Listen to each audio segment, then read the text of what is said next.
आज Doubtnut app download करें। Doubtnut पर अपने सभी गणित, रसायन विज्ञान, भौतिक विज्ञान और जीव विज्ञान के डाउट्स का करो सफाया। बस प्रश्न की फोटो खींचो, एक ही प्रश्न को क्रॉप करो और तुरंत वीडियो सोल्यूशन पाओ। अभी डाउनलोड करें। हेलो, प्रश्न है यहाँ पर कि निम्न में से कौन सा कथन एकल कोशिका प्रोटीन के लिए सही नहीं है ना। तो यहाँ पर पूछा गया है हमें एकल कोशिका प्रोटीन। तो आज ये जो है भोजन का मुख्य स्रोत हो सकता है, भोजन का अच्छा विकल्प हो सकता है, पोषक पदार्थ से युक्त। इसी को हम लोग कहते हैं एकल कोशिका प्रोटीन। मुख्य रूप से जो एक कोशिकीय कोशिका होती है उससे प्रोटीन का उत्पादन किया जाता है।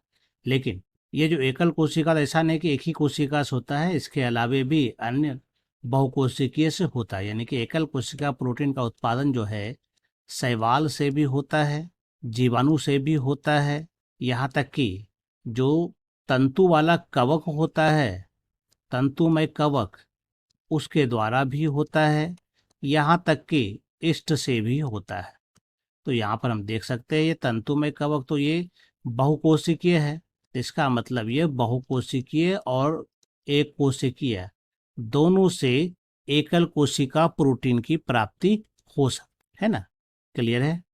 दूसरी बातें अगर बताएं इसमें, तो इसमें जो है मुख्य रूप से जो है प्रोटीन का उत्पादन होता है। यानी जो भोजन उत्पादन किया जाता है उसमें प्रोटीन प्रचुर मात्रा में पाया जाता है, लेकिन कार्बोहाइड्रेट इसमें कम पाया जाता है ना। प्रोटीन क्या होता है इसमें बहुत ज्यादा होता है, लेकिन कार्बोहाइड्रेट कम होता है।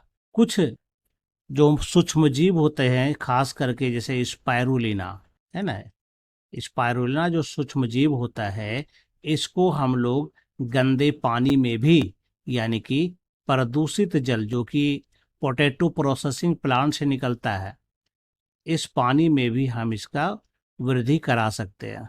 इसका मतलब क्या है कि प्रदूषित पानी का भी उपयोग हो सकता है। इसका मतलब प्रदूषण नहीं रहेगा, इसका मतलब ये प्रदूषण भी दूर कर सकता है ना। तो ये भी संभव है। इसके अलावे यह जो होता है, ये जो एससीपी तैयार होता है सिंगल सेल प्रोटीन, इसको प्रयोग करने के पहले इसको कुछ प्रोसेसिंग करना पड़ता है। प्रोसेसिंग में क्या करता है, तो इसमें मुख्य रूप से जो न्यूक्लिक अम्ल होता है कोशिका में, उसकी जो अधिकतम मात्रा होती है इसको हटाना पड़ता है ना। क्या करना पड़ता है, न्यूक्लिक अम्ल को हटाना पड़ता है। ये इसकी प्रक्रिया है। तो चलिए जानते हैं यहाँ पर कौन सा सही नहीं है, ये हमको ढूंढना है। पहला कहता है जैव मात्रा केवल एक कोशिकीय सूक्ष्म जीवों से प्राप्त, यानी कह रहा है केवल एक कोशिकीय। एक कोशिकीय गलत है, हमने देखा कि यहाँ पर बहुकोशिकीय का भी उपयोग होता है। दूसरा कहता है ये प्रोटीन से परिपूर्ण पूरक स्रोत प्रदान करती है, निश्चित रूप से करती है, ये कथन हमारा सत्य है। तीसरा कहता है एससीपी का उत्पादन बैक्टीरिया और एल्गी का उपयोग करके कर सकते हैं, निश्चित रूप से कर सकते हैं। हम लोग बैक्टीरिया का भी कर सकते हैं, एल्गी का भी कर सकते हैं, लेकिन फंजाई द्वारा हम नहीं कर सकते। फिर यहाँ पर ये बातें गलत हो जाती है ना। फंजाई द्वारा भी हम लोग कर सकते हैं, क्योंकि यहाँ पर तंतुमय कवक भी है, इष्ट भी है। तो ये तीसरा कथन क्या है यहाँ पर हमारा गलत है।